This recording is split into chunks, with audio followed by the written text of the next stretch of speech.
चारों ओर जगमगाती रोशनियां हैं और उन जगमगाती रोशनियों के बीच हंसती हुई ऊंची ऊंची इमारतें हैं और इन इमारतों में हंसते हुए लोग हैं।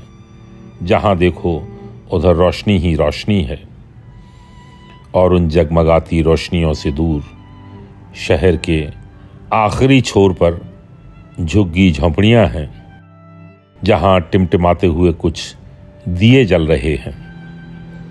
दिए की लौ लगातार लड़ रही है अंधेरों से और अंधेरा है कि भागने का नाम नहीं ले रहा है। अंधेरों से घिरी झोंपड़ियों में बैठा आदमी देख रहा है दिए को अंधेरे से लड़ते। अजीब विडंबना है। एक अंधेरा बाहर है जो उसे चारों ओर से घेरे है और दूसरा उसके भीतर का अंधेरा है जो वर्षों से दूर नहीं हो रहा है। अंधेरों से घिरा आदमी लगातार लड़ रहा है अपने बाहर और भीतर के अंधेरों से। और सामने रोशनी से नहाई अट्टालिकाएं हैं जो बरसों से हंस रही हैं।